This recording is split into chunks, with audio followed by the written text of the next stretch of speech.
Hello विद्यार्थियों, मैं अरविंद कुमार स्वागत करता हूं आपके अपने YouTube चैनल सक्सेस मंत्रा बाय भव्या कश्यप में। आज के इस लेक्चर में डिस्कस करेंगे 7 जुलाई 2023 के मोस्ट इंपोर्टेंट करंट अफेयर्स के क्वेश्चन। तो आप इस पूरे लेक्चर को बड़े ही ध्यानपूर्वक लास्ट तक जरूर देखिएगा।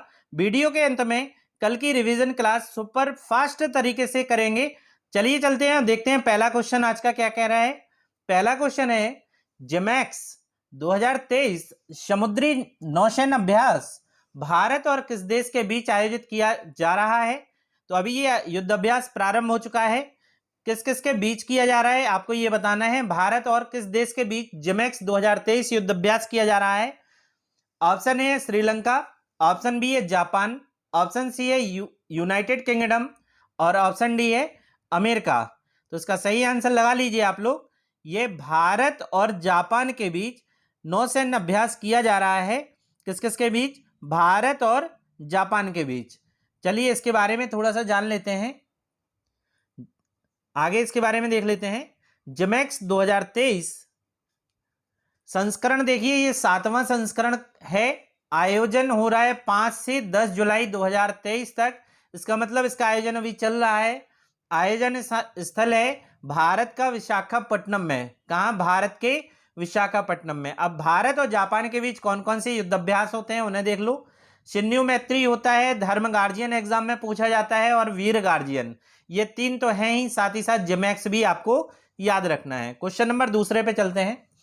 क्वेश्चन नंबर दूसरा कह रहा है, हाल ही में भारतीय नौसेना ने किस देश के साथ मिलकर साल्वेक्स अभ्यास 2023 का आयोजन किया है। ऑप्शन देख लीजिए। ऑप्शन ए है यूनाइटेड किंगडम, ऑप्शन बी है यूएसए, ऑप्शन सी है फ्रांस, ऑप्शन डी है दक्षिण अमेरिका। तो इसका सही आंसर है भारत ने यूएसए के साथ मिलकर साल्वेक्स अभ्यास 2023 का आयोजन किया है। अब ये आयोजन कहाँ हुआ है, कब से कब तक हुआ है, वो नीचे लिखा हुआ है। साल्वेक्स का 7वां संस्करण भारत और यूएसए की नौसेनाओं के बीच 26 जून से 6 जुलाई 2023 तक कोच्चि में, कहां पे? केरल के कोच्चि में आयोजित किया गया है। आपको यह भी याद रखना है। क्वेश्चन नंबर तीसरा देख लेते हैं। क्वेश्चन नंबर तीसरा भी इंपॉर्टेंट है। निम्न में से किस कंपनी को एसोचैम बिजनेस एक्सीलेंस अवार्ड 2023 में 2 प्रतिष्ठित पुरस्कार प्राप्त हुए हैं। अब ये 2 प्रतिष्ठित पुरस्कार कौन कौन से हैं वो मैं बाद में बताऊंगा। पहले आप कंपनियों के नाम लिखे हैं, इन्हें आपको देखना है इनमें से सही आंसर क्या है। ऑप्शन ए है इसरो, इसे बोलते हैं Indian space research organisation. Option B है डीआरडीओ, जिसे बोलते हैं defence research and development organisation. Option C है एनएमडीसी, इसे बोलते हैं नेशनल मिनरल डेवलपमेंट कॉरपोरेशन। और ऑप्शन डी है, चौथा है आपका HAL, जिसे बोलते हैं हिंदुस्तान एरोनॉटिक्स लिमिटेड। तो आपको इसका सही आंसर बताना है इनमें से किस कंपनी को एसोचैम बिजनेस एक्सीलेंस अवार्ड 2023 से सम्मानित किया गया है। तो इनका इसमें सही आंसर जो होगा वो होगा NMDC। आंसर सी इसका सही होगा। अब ये 2 प्रतिष्ठित पुरस्कार कौन से हैं वो मैं आपको बता दूं, आगे देख लेते हैं। NMDC द्वारा पुरस्कार प्राप्त जो हुए हैं वो कौन कौन से पुरस्कार प्राप्त हुए हैं NMDC को। पहला है खनिज विकास पुरस्कार, एसोचैम के द्वारा मिला है। और दूसरा है employer brand of the year award 2023, ये भी मिला है NMDC को। अब NMDC के बारे में देख लेते हैं। नेशनल मिनरल डेवलपमेंट कॉरपोरेशन, इसकी स्थापना हुई 1958 में। इसका मुख्यालय है हैदराबाद में और अध्यक्ष हैं सुमित देव। यह इस्पात मंत्रालय के अंतर्गत आता है। किस मंत्रालय के अंतर्गत आता है? तो याद रखना है आपको, इस्पात मंत्रालय के अंतर्गत यह आता है। क्वेश्चन नंबर 4 है, हाल ही में किस संगठन ने ओजोन यूवी बुलेटिन जारी किया है। ऑप्शन ए है WTO, ऑप्शन बी है WMO, ऑप्शन सी है WHO या ऑप्शन डी है इनमें से कोई नहीं। तो इसका सही आंसर है ऑप्शन बी WMO। WMO होता है विश्व मौसम विज्ञान संगठन। क्या होता है? विश्व मौसम विज्ञान संगठन होता है। इसकी स्थापना हुई थी 23 मार्च 1950 को। इसका मुख्यालय है स्विट्जरलैंड में।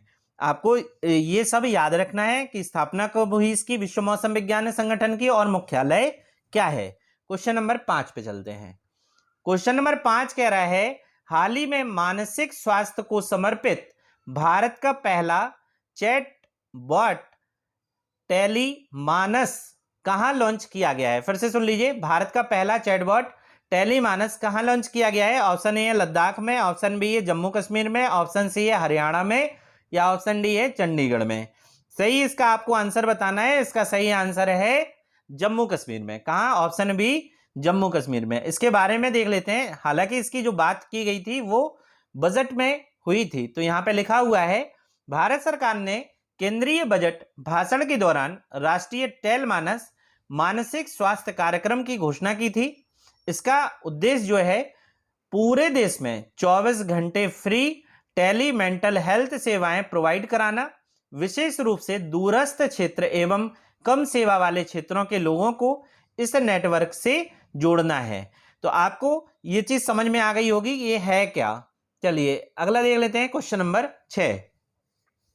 क्वेश्चन नंबर 6 कह रहा है हाल ही में ट्विटर का प्रतिद्वंदी मैसेजिंग ऐप, फिर से सुन लीजिए, ट्विटर जो है उसका प्रतिद्वंदी मैसेजिंग ऐप थ्रेड्स किसने लॉन्च किया है। तो थ्रेड्स आपको देखना है ये किसने लॉन्च किया है। ऑप्शन ए है गूगल, ये सर्च इंजन है गूगल, ऑप्शन बी है अमेजॉन, ऑप्शन सी है मेटा और ऑप्शन डी है माइक्रोसॉफ्ट। तो इसका सही आंसर लगा लीजिए, इसका सही आंसर है ऑप्शन सी मेटा। किसने? मेटा ने। Question number 7। क्वेश्चन नंबर 7 कह रहा है राजनीतिक दलों को अपनी वित्तीय विवरण दाखिल करने की अनुमति देने के लिए पोर्टल लॉन्च किया गया है। तो ये पोर्टल किस आयोग के द्वारा लॉन्च किया गया है, उद्देश्य क्या है वो भी आपको बताएंगे अभी। तो यहां पे सही आंसर आपको लगाना है। ऑप्शन ए देख लीजिए महिला आयोग, ऑप्शन बी वित्त आयोग, ऑप्शन सी नीति आयोग, या ऑप्शन डी चुनाव आयोग। तो आपका सही आंसर है ऑप्शन डी चुनाव आयोग, जिसे इलेक्शन कमीशन कहा जाता है। ये राजनीतिक दलों को अपने वित्तीय विवरण दाखिल करने की अनुमति देने के लिए इसने नए पोर्टल लॉन्च किया है। अब इसके बारे में देख लेते हैं, पोर्टल के बारे में पढ़ लेते हैं। पोर्टल को लॉन्च करने का मुख्य उद्देश्य क्या है, उद्देश्य देख लीजिए, राजनीतिक दलों के वास्तविक रिपोर्ट दाखिल करने में आने वाली कठिनाइयों को दूर करना इस पोर्टल का मुख्य उद्देश्य है। अब चुनाव आयोग की बात हुई है तो चुनाव आयोग के बारे में देख लेते हैं। इसकी स्थापना हुई 25 जनवरी 1950 को। चुनाव आयोग का जो संवैधानिक निकाय है और इसका वर्णन कौन से अनुच्छेद में है, तो वर्णन है इसका अनुच्छेद 324 से अनुच्छेद 329 तक। वर्तमान में मुख्य चुनाव आयुक्त कौन है ये क्वेश्चन पूछा जाता है, तो राजीव कुमार हैं। और एक मुख्य चुनाव आयुक्त होता है और 2 चुनाव आयुक्त होते हैं, अन्य चुनाव आयुक्त होते हैं। तो एक चुनाव मुख्य चुनाव आयुक्त हैं वो तो है राजीव कुमार, 2 अन्य मुख्य चुनाव आयुक्त हैं अनूप चंद्र पांडे और अरुण गोयल। ये दोनों आपको याद रखना है। चलिए क्वेश्चन नंबर 8 पे चलते हैं। क्वेश्चन नंबर 8 कह रहा है हाल ही में विश्व निवेश रिपोर्ट 2023 किसने जारी की है। तो विश्व निवेश रिपोर्ट 2023 किसने जारी की है ये आपको बताना है। ऑप्शन देख लीजिए, ऑप्शन ए है WTO, ऑप्शन बी है WHO, ऑप्शन सी है IMF और ऑप्शन डी है UNCTAD। तो आपका सही आंसर यही है ऑप्शन डी UNCTAD। इसने हाल ही में विश्व निवेश रिपोर्ट 2023 जारी की है। इसके बारे में देख लेते हैं UNCTAD के बारे में। इसका फुल फॉर्म होता है United Nations conference on trade and development. ये इसका फुल फॉर्म होता है। इसकी स्थापना हुई थी 1964 में और इसका मुख्यालय है जिनेवा में। ये सारी चीजें आपको याद रखनी है। Question number 9। क्वेश्चन नंबर 9 कह रहा है हाल ही में travel agent association of India का 67वां सम्मेलन कहां आयोजित हुआ है। तो आपको यह बताना है कि travel agent association of India का 67वां सम्मेलन कहां आयोजित हुआ है, किस देश में आयोजित हुआ है। ऑप्शन ए है, हाँ आयोजित जो हुआ है प्रारंभ, इसका मतलब यह है कि प्रारंभ हुआ है, कहां हुआ है, वो हुआ है ऑप्शन ए भारत में, ऑप्शन बी श्रीलंका में, ऑप्शन सी नेपाल में, ऑप्शन डी भूटान में। तो इसका सही आंसर लगा लीजिए, ये श्रीलंका में हुआ है, श्रीलंका के कोलंबो में। आपका ये आज का बहुत इंपॉर्टेंट करंट अफेयर्स है, क्योंकि 6 तारीख को ये प्रारंभ हुआ है। इसके बारे में देख लेते हैं। 67वें सम्मेलन का आज मतलब 6 तारीख, ये 7 तारीख की जो करंट अफेयर्स है वो 6 तारीख की ली जाती है, ठीक है ना। तो आज कोलंबो में शुरुआत होगी।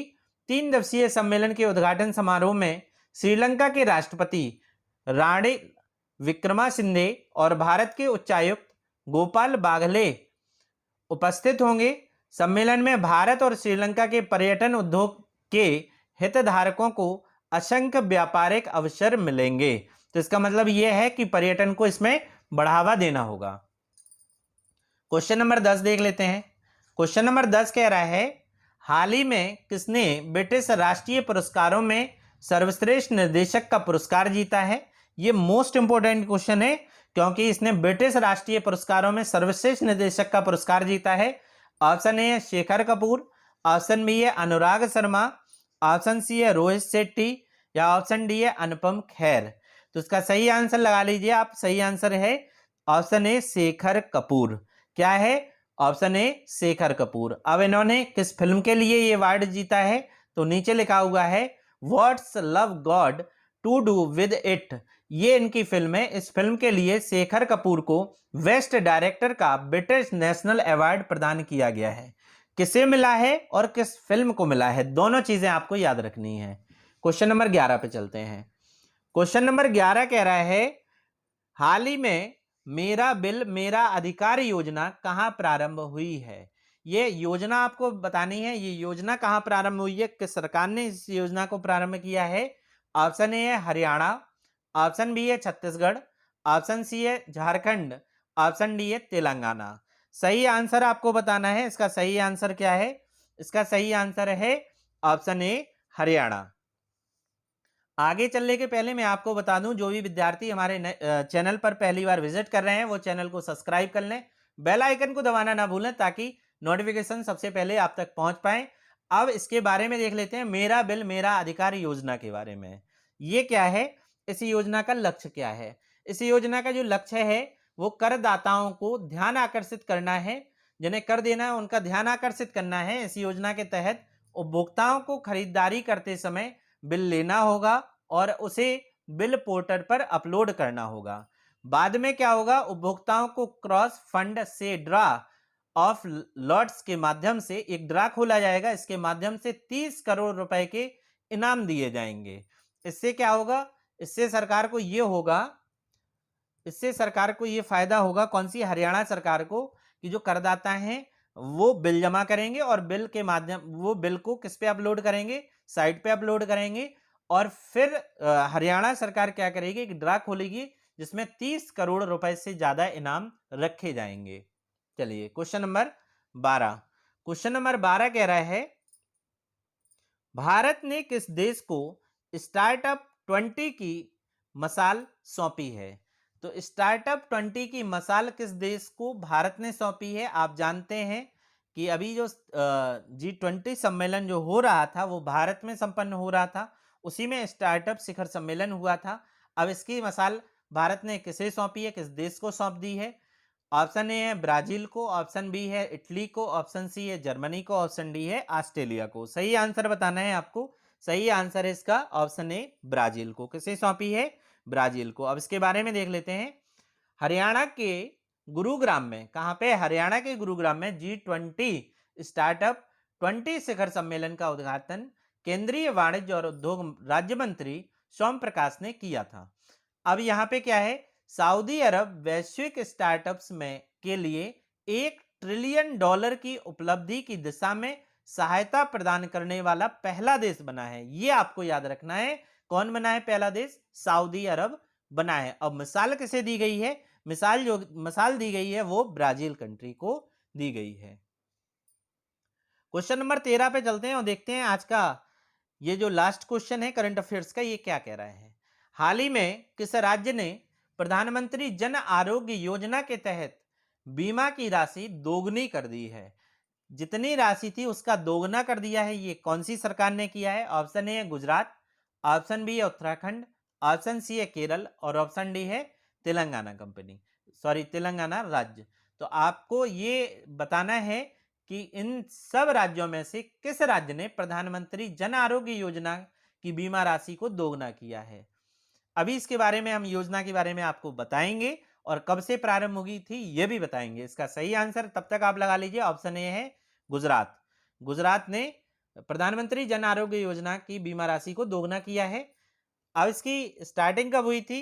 प्रधानमंत्री जन आरोग्य योजना की शुरुआत कब हुई थी ये देख लीजिए, 23 सितंबर 2018। ये डेट याद रखना है आपको। 23 सितंबर 2018 को रांची झारखंड में, कहां से? रांची, झारखंड के रांची से विश्व की सबसे बड़ी स्वास्थ्य बीमा योजना, ये विश्व की सबसे बड़ी स्वास्थ्य बीमा योजना है, ये भी आपको याद रखना है।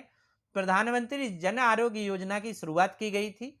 इस योजना के तहत प्रत्येक परिवार को हर वर्ष 5 लाख रुपए स्वास्थ्य बीमा प्रदान किया जाएगा। तो इसका मतलब ये है कि गुजरात सरकार ने अब ये कह दिया है कि 5 लाख का जो स्वास्थ्य बीमा है उसे दोगुना मतलब 10 लाख कर दिया जाएगा। किस सरकार के द्वारा? गुजरात सरकार के द्वारा।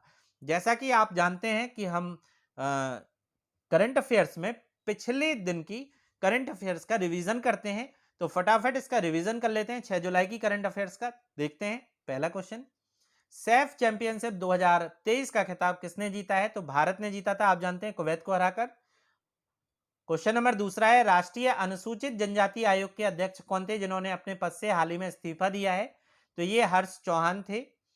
तीसरा है, प्रधानमंत्री नरेंद्र मोदी जी ने मंगलवार को वीडियो कॉन्फ्रेंसिंग के जरिए साईं हीरा ग्लोबल कन्वेंशन सेंटर का उद्घाटन कहाँ किया है? तो ये किया था उन्होंने आंध्र प्रदेश में। विद्यार्थियों, अगर आपको इसकी डिटेल देखना है तो आप हमारे प्लेलिस्ट में जाकर करंट अफेयर्स की 6 जुलाई की करंट अफेयर्स देख सकते हैं, उसमें पूरा डिटेल में हमने पढ़ा रखा है। क्वेश्चन नंबर 4 देख लेते हैं। क्वेश्चन नंबर 4 कह रहा है, भारतीय क्रिकेट टीम के मुख्य चयनकर्ता कौन बने हैं? तो अजीत आगरकर बने हैं। क्वेश्चन नंबर 5 क्या कह रहा है? 5 कह रहा है, हाल ही में संघाई सहयोग संगठन में 23वें शिखर सम्मेलन का 9वां स्थायी सदस्य किसे बनाया गया है? तो 23वें शिखर सम्मेलन का 9वां स्थायी सदस्य बना है ईरान बना है।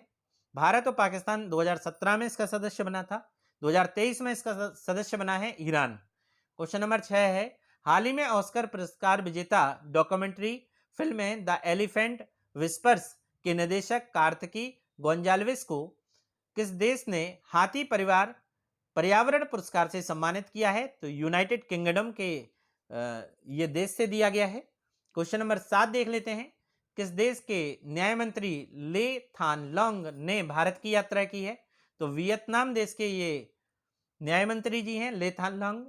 क्वेश्चन नंबर 8 है, किस देश ने संयुक्त राष्ट्र सुरक्षा परिषद यूएनएससी में भारत, ब्राजील, जर्मनी, जापान तथा अफ्रीका का प्रतिनिधित्व शामिल करने की मांग की है? तो ये ब्रिटेन देश है। क्वेश्चन नंबर 9 है, गृह मंत्री अमित शाह जी ने कहा देश के पहले सहकारिता से संचालित सैनिक स्कूल का वर्चुअल माध्यम से शिलान्यास किया है? तो गुजरात के मेहसाणा में किया है।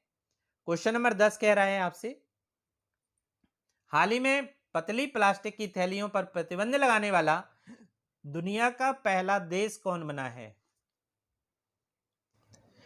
तो ये देश बना है न्यूजीलैंड।